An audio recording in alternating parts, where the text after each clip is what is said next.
नमस्कार साथियों, स्वागत है आपका श्री रमा एकेडमी में। जैसा कि आप सबको विदित है कि हम लोग जो पढ़ रहे हैं वह है एक टेस्ट सीरीज। किस विषय की टेस्ट सीरीज है? तो सामान्य अध्ययन की टेस्ट सीरीज है। सामान्य अध्ययन में एक विषय नहीं होता है, कई विषय होते हैं, जैसे कि एमपीजी के इतिहास, भूगोल, इकोनॉमिक्स और भी कई सारे विषय, जिसमें सबसे अधिक महत्वपूर्ण जो विषय होता है वह एमपीजी के होता है। उसी की चर्चा हम यहाँ कर रहे हैं इस टेस्ट सीरीज में। अभी हम जो वर्तमान में आपको पढ़ा रहे हैं वह है आपका प्रीवियस ईयर के क्वेश्चन पेपर, है ना। तो जो पीछे पूछे जा चुके हैं उन प्रश्नों को हम यहाँ पर सॉल्व कर रहे हैं। तो चलिए शुरू करते हैं, क्योंकि आपका समय बहुत कीमती है, बहुत कम समय बचा है। तो बहुत कम समय लेते हुए आपकी क्लासेस को और बहुत सारे तथ्यों के साथ आगे बढ़ाते हैं। ये 10 दिसंबर का पेपर है। हम 9 दिसंबर 2017 में हुए पेपर, जो कि शिफ्ट 1 और शिफ्ट 2 दोनों को डिस्कस कर चुके हैं। ये अगला पेपर हमारा 10 दिसंबर 2017 का, जिसमें शिफ्ट 1 की चर्चा होगी। अगले वीडियो में आपको शिफ्ट 2 की चर्चा की जाएगी। कम समय में हमको सब कुछ कंप्लीट करना है। चलिए पहले प्रश्न की बात करते हैं। बिल्कुल ध्यान से बैठ जाइएगा, ईयरफोन्स लगा लीजिएगा और एक रफ और कॉपी और एक अटलस हो सके तो रख लिया कीजिए साथ में, तो आपको थोड़ा सा मजा आएगी पढ़ने में। प्रश्न एक है हमारा, जो कि पूछा गया था, मध्य प्रदेश के पहले मुख्य न्यायाधीश कौन थे? तो मध्य प्रदेश के पहले मुख्य न्यायाधीश थे हमारे न्यायमूर्ति एम हिदायतुल्लाह। न्यायमूर्ति एम हिदायतुल्लाह कौन थे? तो ये थे साहब आपके, इनका पहले तो पूरा नाम आप जान लीजिए, मोहम्मद हिदायतुल्लाह। क्या नाम था इनका? मोहम्मद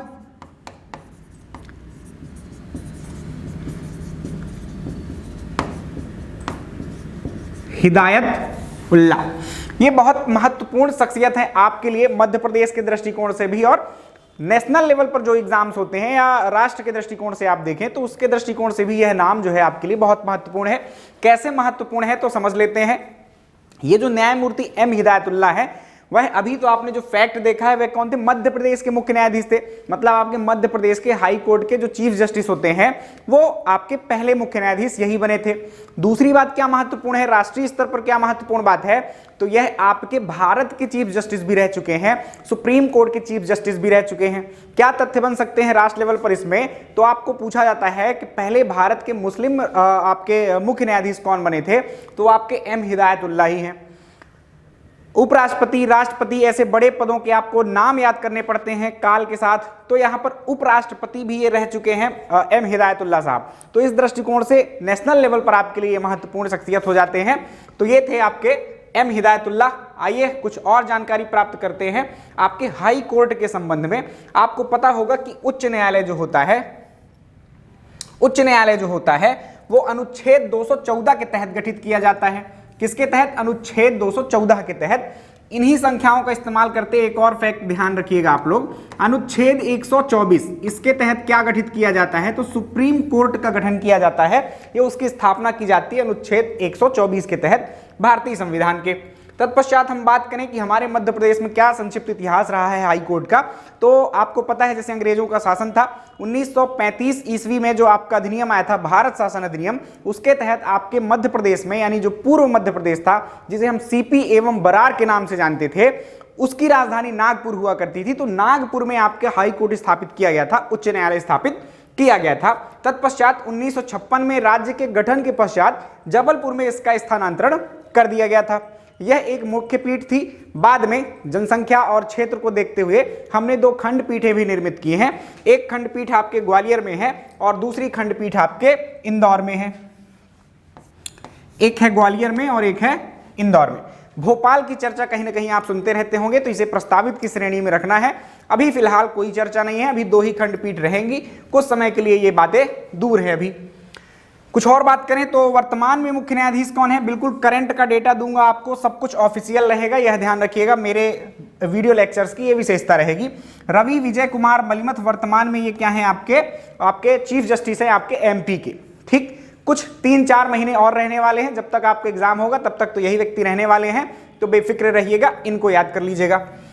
प्रथम महिला न्यायाधीश, मध्य प्रदेश की प्रथम महिला न्यायाधीश, बहुत ही महत्वपूर्ण तथ्य है। वर्तमान में महिला जो सशक्तिकरण चल रहा है, तो महिलाओं से बहुत सारे प्रश्न आपसे पूछे जाते हैं, तो इस दृष्टिकोण से इसको ध्यान रखना है। सरोजिनी सक्सेना आपके मध्य प्रदेश की पहली न्यायाधीश थी। बहुत महत्वपूर्ण बात ध्यान रखना, यहां पर मुख्य न्यायाधीश नहीं कह रहा, मैं न्यायाधीश की बात कर रहा हूं, तो ये न्यायाधीश के रूप में आपको याद रखना है, ना कि मुख्य न्यायाधीश के रूप में, यह ध्यान रखिएगा। जब उच्च न्यायालय या न्यायाधीशों की बात होती है तो एक शब्द और आता है महाधिवक्ता। तो राज्य का सबसे बड़ा विधि अधिकारी होता है आपका महाधिवक्ता। इसका जो संबंधित प्रावधान है आपके संविधान में वो अनुच्छेद 165 में है। कहां पर है? अनुच्छेद 165 में, ध्यान रखना। ये राज्य का सबसे बड़ा विधि अधिकारी होता है, एक प्रकार से राज्य सरकार का वकील आप साधारण भाषा में कह सकते हैं। प्रशांत सिंह जो हैं वर्तमान में आपके महाधिवक्ता हैं और श्री एम अधिकारी आपके प्रथम महाधिवक्ता बनाए गए थे। तो इतने सारे तथ्य आपको मिले एक प्रश्न में। आइए अब आगे चलते हैं। हमारा अगला प्रश्न है Rani Durgavati dash dash dash से संबंधित है। बहुत नाम सुना होगा रानी दुर्गावती का, आपको उनका क्षेत्र भी पता होगा, शायद इनमें से आपको नाम ना मिल रहा हो। तो पहले संक्षिप्त जानकारी कि गोंडवाना क्षेत्र उनका प्रसिद्ध है। रानी दुर्गावती कहां से थी? तो गोंडवाना क्षेत्र से थी। अब आपको यह पता होना चाहिए कि गोंडवाना क्षेत्र कौन सा है। तो गोंडवाना क्षेत्र है आपका जबलपुर मंडला के आसपास का क्षेत्र। पहले के काल में तो नरसिंहपुर वगैरह या कि मंडला में डिंडोरी वगैरह सब साथ में थे। तो यही पूरा इलाका जो है वो क्या कहलाता है? गोंडवाना क्षेत्र कहलाता है। गोंडवाना क्षेत्र, तो यहां पर आपको मंडला तो नहीं दिख रहा, लेकिन क्या दिख रहा है? जबलपुर दिख रहा है। तो ये सही आंसर इसका क्या होगा? रानी दुर्गावती का संबंध कहां से था? तो जबलपुर से संबंध था। इसके अलावा कुछ बातें रानी दुर्गावती की कर लें तो बहुत प्रसिद्ध इतिहास है, इनकी कहानी मुझे बताने की तो जरूरत नहीं है। इनके लिए एक कथन मैं आपके लिए नोट करके लाया हूं। चंदेलों की बेटी थी गुणवाने की वह रानी थी, चंडी थी रणचंडी थी वह दुर्गावती भवानी थी।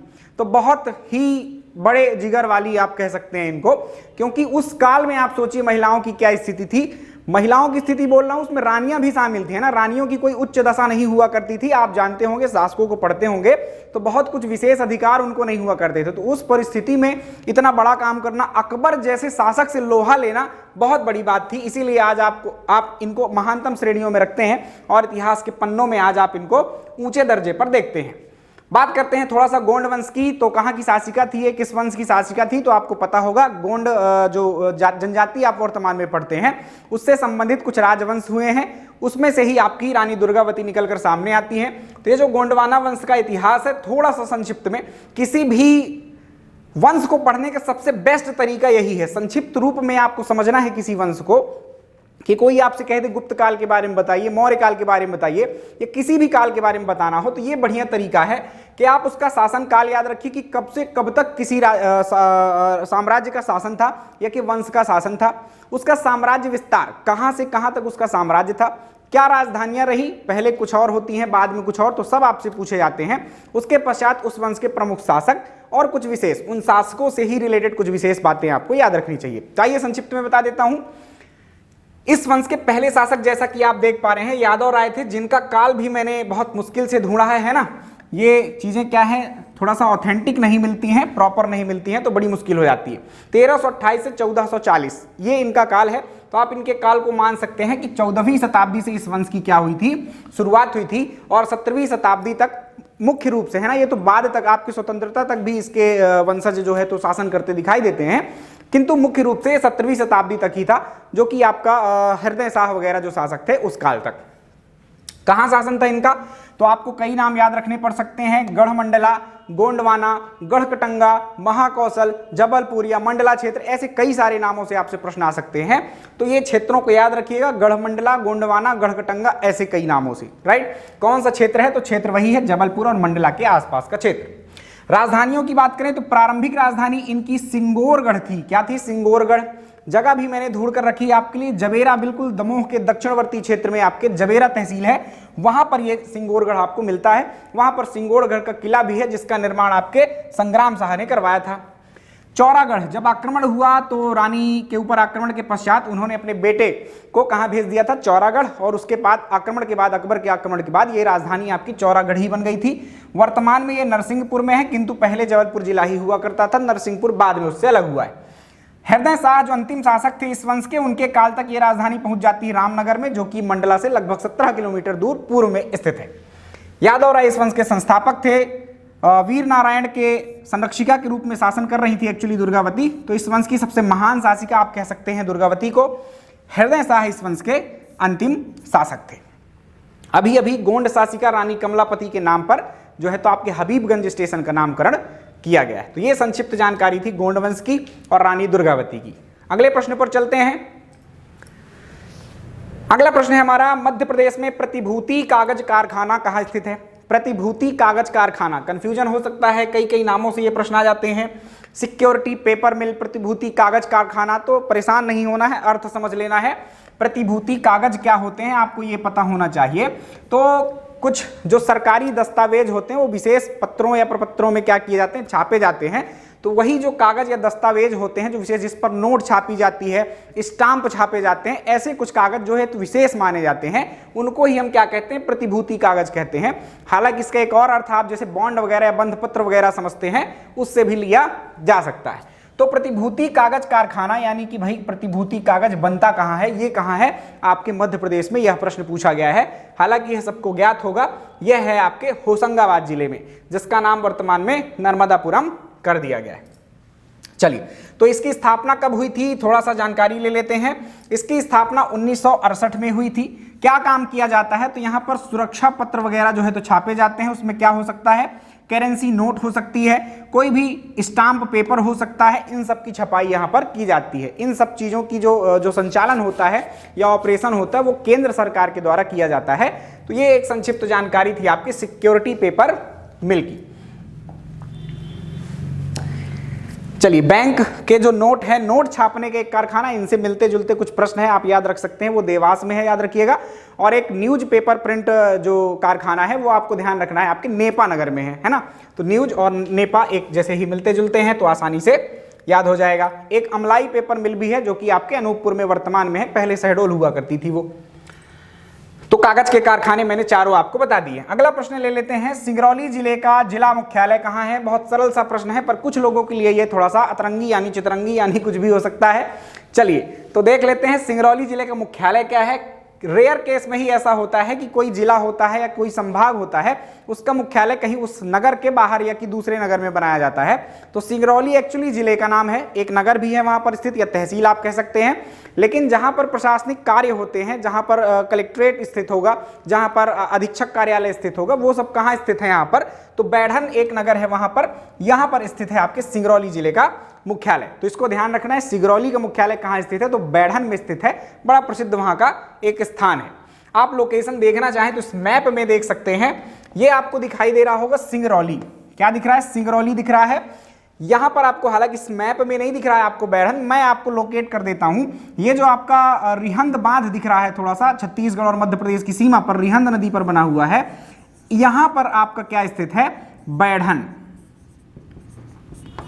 ये बैढ़न आपका यहां पर स्थित है, बिल्कुल आपके उसी के किनारे आसपास, बिल्कुल जो आपका रिहंद डैम है उसके पास। यहाँ की कुछ तहसीलें हैं, आप देख सकते हैं, चितरंगी तहसील है, सिंगरौली तहसील है, एक और तहसील है यहाँ पर देवसर। कौन सी तहसील है?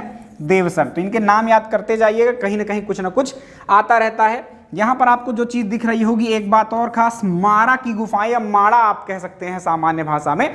माड़ा की गुफाएं बहुत पुरानी गुफाएं हैं, जिनकी चर्चा मैंने भी की है। 7वीं 8वीं शताब्दी ईस्वी पूर्व की ये जो गुफाएं हैं वो मानी जाती हैं, और प्रसिद्ध स्थलों में या पर्यटन केंद्रों में सबसे प्रमुख यही है। सिंगरौली में और कोई प्रसिद्ध बहुत स्थल नहीं देखने को मिलेंगे आपको। ठीक, सिंगरौली जिले का जो गठन हुआ था 24 मई 2008 को, ध्यान रखिएगा, ये 50वां जिला है।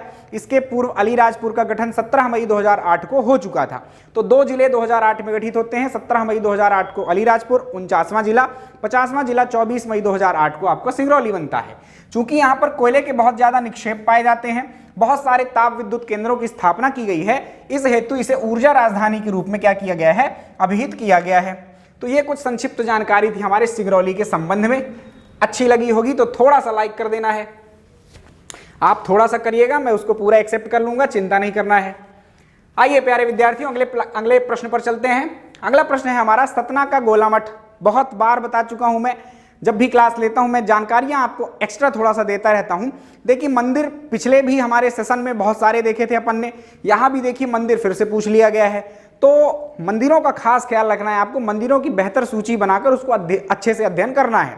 हालांकि आप यदि मुझसे पढ़ रहे हैं तो बेफिक्र रहिए, मंदिरों की सीरीज में बिल्कुल लाऊंगा। संभागवार जितने भी सभी जिलों में, जिस संभाग में जितने जिले होंगे, हर जिले का जो विशेष मंदिर होगा वहां से उठाकर आपको मंदिर पढ़ाए जाएंगे।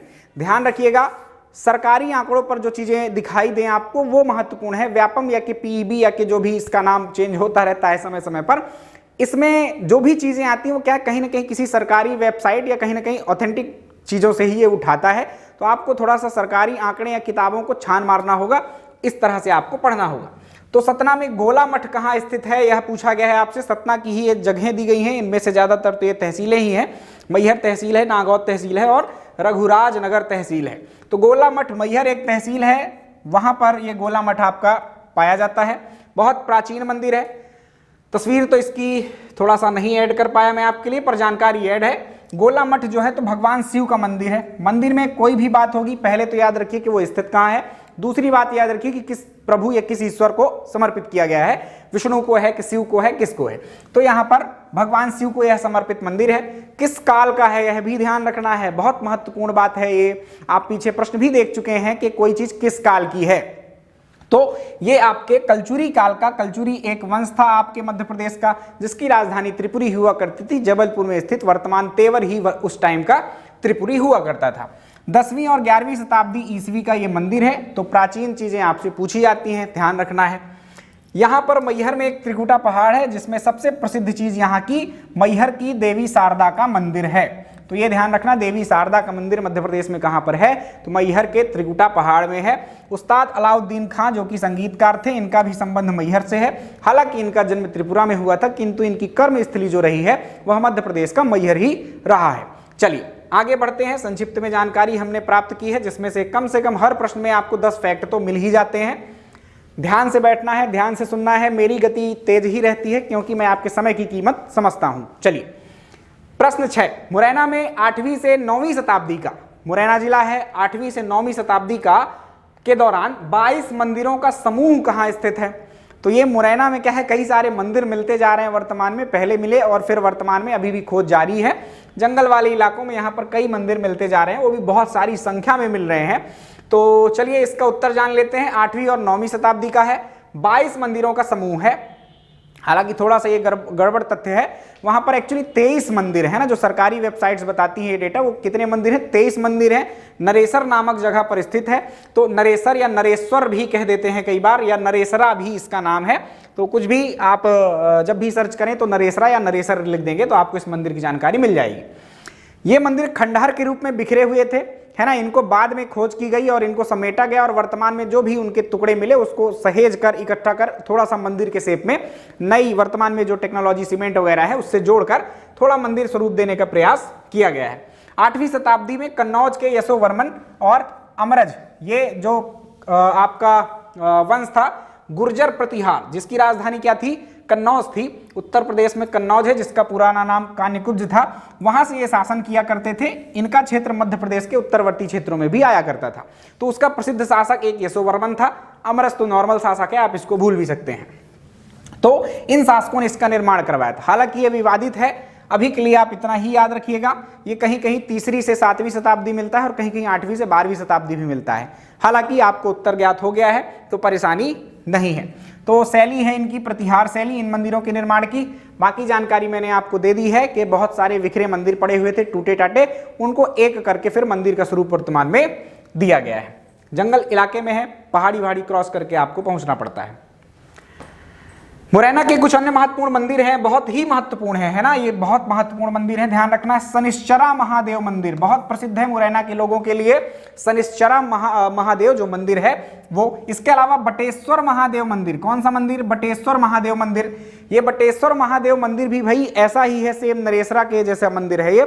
इसमें भी बहुत सारे मंदिर टूटी हुई अवस्था में पड़े हुए थे, बाद में इनको खोजा गया और एक करके थोड़ा सा मंदिर का स्वरूप दिया गया है। मंदिरों की संख्या यहाँ थोड़ा ज्यादा है, 200 से अधिक मंदिर मिले हैं यहाँ पर। खजुराहो जैसे मंदिर बने हुए हैं वैसे ही मंदिर यहाँ पर भी बने हुए हैं बटेश्वर महादेव मंदिर में। काकन मठ मंदिर है, कहते हैं इसको एक दिन में बनाया गया था, यह ध्यान रखिएगा। 64 योगिनी मंदिर, ये तो आपने कहीं न कहीं सुना होगा, मध्य प्रदेश के जबलपुर में भी है, खजुराहो में भी है। खजुराहो में चौकोर आकृति के बने हुए हैं, जबलपुर और मुरैना के मितावली में ये गोल आकृति के बने हुए हैं। 64 योगिनी मंदिर से ही आपके संसद भवन की प्रेरणा मिली है। तो लुटियंस वगैरह जिसने आपके दिल्ली को ड्रॉ किया है उसको प्रेरणा कहां से मिली है संसद भवन बनाने की, तो संसद भवन बनाने की प्रेरणा 64 योगिनी मंदिर से है। बिल्कुल संसद की तरह दिखता है, हालांकि थोड़ा सा आकार छोटा है। चलिए आगे बढ़ते हैं प्यारे विद्यार्थियों। ये मंदिर के कुछ अवशेष आप देख सकते हैं किस प्रकार से इनको बाद में जोड़ा गया है, ताकि आप देख सकें कि क्या रहा है हमारा इतिहास। चौकोर शिवलिंग है, बहुत महत्वपूर्ण बात है यहाँ की, है ना। सब जगह आपने शिवलिंग देखा होगा गोल आकृति में, यहाँ पर मंदिर का शिवलिंग कैसा है, चौकोर आकृति का है। चलिए आगे बढ़ते हैं। अगला प्रश्न है हमारा, होशंगाबाद में स्थित पर्वत श्रृंखलाओं के नाम बताइए। होशंगाबाद में स्थित पर्वत श्रृंखला कौन सी है? इसके लिए उत्तर तो अभी जान लीजिए, मैं आपको मैप में दिखाता हूं कहां पर क्या स्थित है, तब आपको अच्छी बात समझ में आएगी। सतपुड़ा पर्वत श्रेणियां जो है वो यहां पर स्थित हैं। आइए देखते हैं कहां की मैं बात कर रहा हूं। यही मैप है जिसको मैं ड्रॉ करूंगा, क्योंकि सही तरीके का कोई भी मैप आपको नहीं मिलेगा। मैं आपको बता देता हूं कहां क्या है स्थित। अनूपपुर के यहाँ अमरकंटक से एक नदी निकलती है, आपको पता होगा कौन सी नदी निकलती है, नर्मदा नदी निकलती है। कौन सी नदी निकलती है? नर्मदा नदी निकलती है। कुछ इस प्रकार से हल्का हल्का दिख रहा होगा आपको। अब इसके नीचे है हमारा कौन सा, सतपुड़ा पर्वत श्रेणियां स्थित हैं। इसके भी कुछ उपभाग हैं, उनको देख लेते हैं। तो आप इधर देखेंगे गुजरात से शुरू होकर, कहां से शुरू होकर, गुजरात से शुरू होकर कुछ पहाड़ियां ऐसे चलती हैं, खरगोन या खंडवा तक पहुंचती हैं। इनको राजपीपला की पहाड़ी कहते हैं। क्या कहते हैं? राजपीपला की पहाड़ी।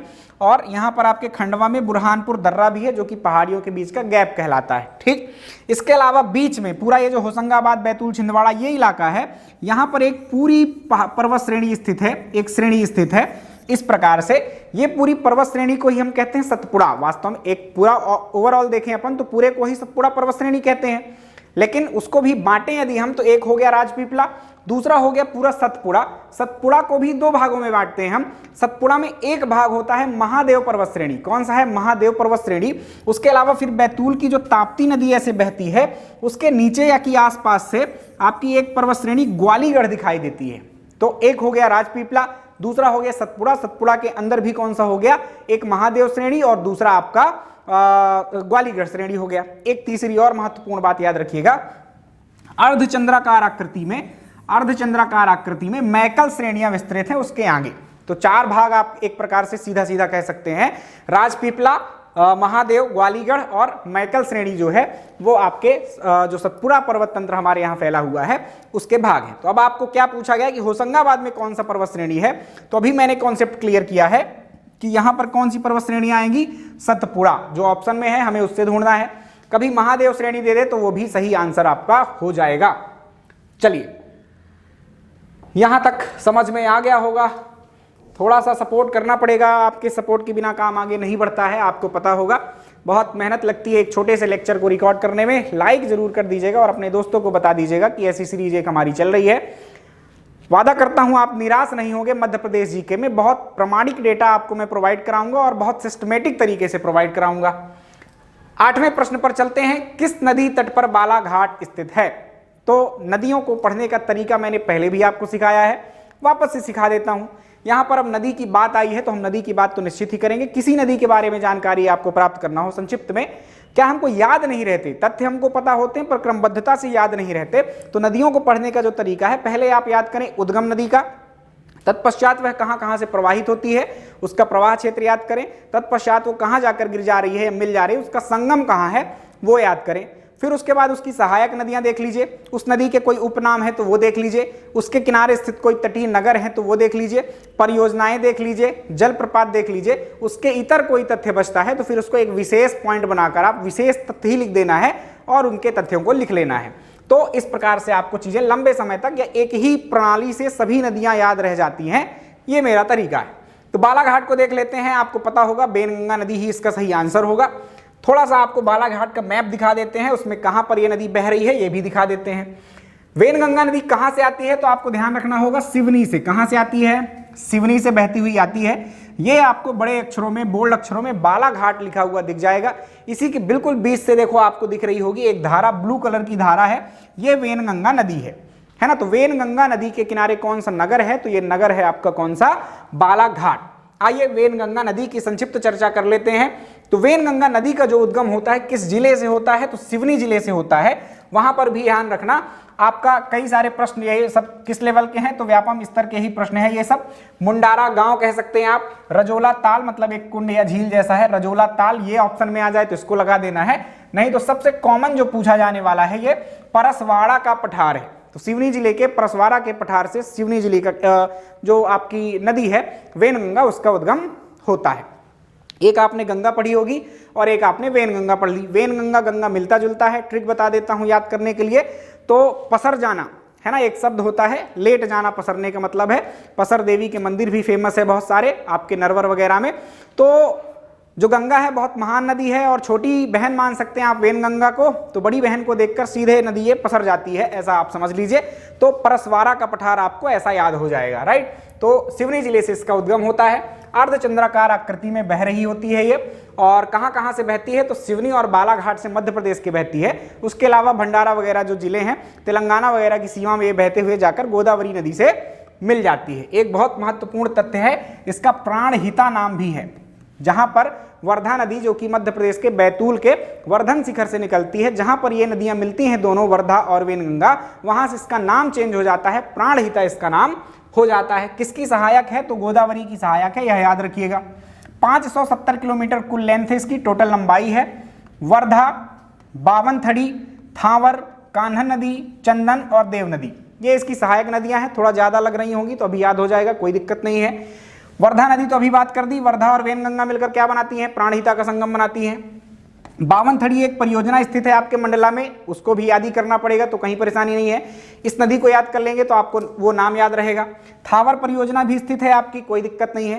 कान्हन नदी भी एक महत्वपूर्ण नदी है। कान्हन की ही सहायक एक्चुअली पेंच नदी है, यह ध्यान रखिएगा। पेंच वैनगंगा की डायरेक्ट सहायक नहीं है, पेंच मिलती है कान्हन से और कान्हन मिलती है वैनगंगा से नागपुर में। तो ये थोड़ा सा आपको शायद डाउट रहा हो, ये यहां पर क्लियर रखिएगा, पेंच डायरेक्ट सहायक नहीं है।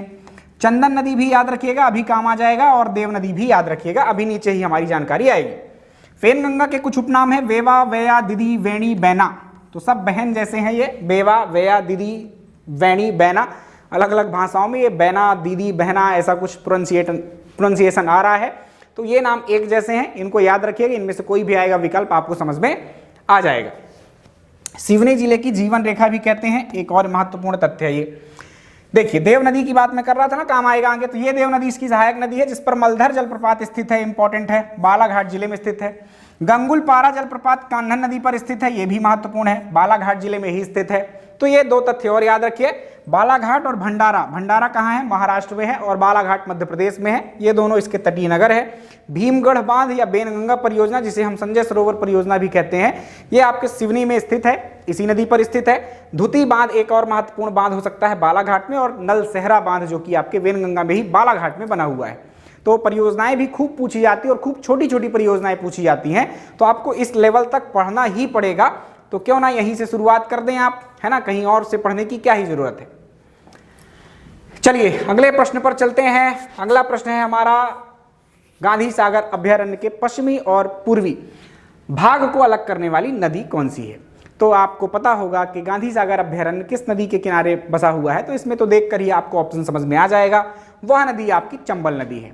गांधी सागर कहाँ स्थित है, तो आपके जो मंदसौर और आपका जो नीमच जिला है, वहां पर आपका गांधी सागर अभ्यारण्य स्थित है। चंबल नदी का प्रवाह, वहां की जो मुख्य नदी है वो चंबल नदी ही है, तो आपको आसानी से याद हो जाएगा, क्योंकि सोन, यमुना और केन का वहां से दूर दूर तक कोई संबंध नहीं है।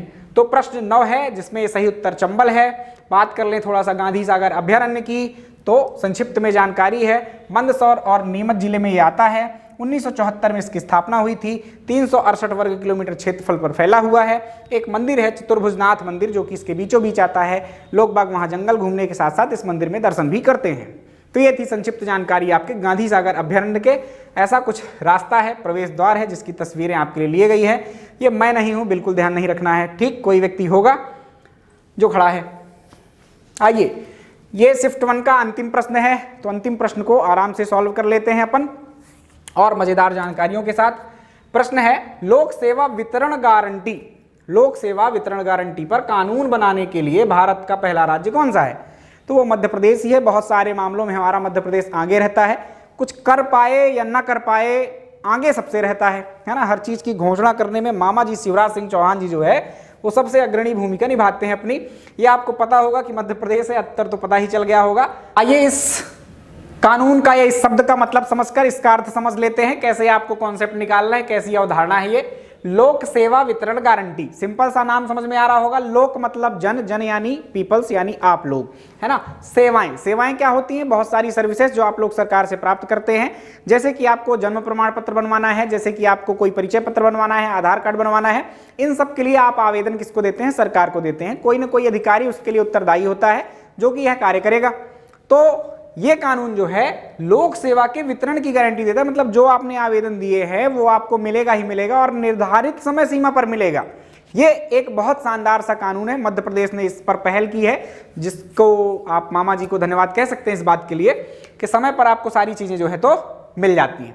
तो आइए देख लेते हैं क्या है इस कानून में। तो मध्य प्रदेश लोक सेवा गारंटी अधिनियम 2010 कब आया था? 2010 में आया था। यह बात बहुत महत्वपूर्ण है, ध्यान रखिएगा।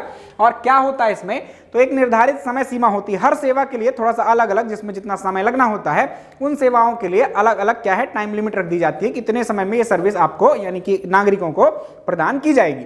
तो ये अधिकारी जो होते हैं उस समय सीमा में ही उस कार्य को पूरा करके आप तक को पहुंचा देते हैं। मान लीजिए आपने जन्म प्रमाण पत्र के लिए आवेदन दिया है, तो जो भी उसके लिए उत्तरदायी अधिकारी होगा वह क्या करेगा? आपको जो भी 30 दिन दिया होगा या कि 35 दिन दिया होगा, 10 दिन दिया होगा, उसके अंदर ही आप तक वो प्रमाण पत्र पहुंच जाएगा। यदि ऐसा नहीं होता है तो उत्तरदायी अधिकारी पर कार्रवाई की जाती है, उसको दंडित किया जाता है। सजा के भी प्रावधान है, सजा में जेल नहीं हो जाती है, जुर्माना ही होता है। 250 रुपए से लेकर 5000 रुपए तक का जुर्माना उस पर किया जा सकता है। उसका उच्च अधिकारी करता है, आपका काम फिर अगले अधिकारी को ट्रांसफर कर दिया जाता है और वो काम आपका पूरा हो जाता है। चलिए, तो ये थी बहुत संक्षिप्त में जानकारी हमारी। मैंने कोशिश की है कि बहुत कम समय लेकर आपको क्या करूं, बहुत सारी जानकारी दे दूं, है ना। इसलिए मैं इतनी तेज बोलता नहीं हूं प्यारे विद्यार्थियों, क्योंकि आपका समय बहुत कीमती है, इसलिए इतनी गति से मुझको पढ़ाना पड़ता है। आप इसको और तेज कर सकते हैं यदि आपने मध्य प्रदेश जी के कभी पढ़ा है। चूंकि बहुत व्यवस्थित और क्रमबद्ध तरीके से मैं जानकारियां दे रहा हूं, तरीके से दे रहा हूं, इसलिए आप मुझको ज्वाइन कर सकते हैं। तो यदि आपको ये वीडियोस पसंद आ रहे हो तो थोड़ा सा लाइक कर देना, मुझको बहुत अच्छा लगता है कि मेरे बच्चे कैसे हैं ना। तो चलिए आगे हम डिटेल वीडियोस भी लाएंगे आपके लिए। अभी तो प्रश्नावलियां ही सॉल्व करते हैं अपन। चलिए आज के लिए इतना ही रखते हैं प्यारे विद्यार्थियों, मिलेंगे नेक्स्ट वीडियो में। Bye bye, take care.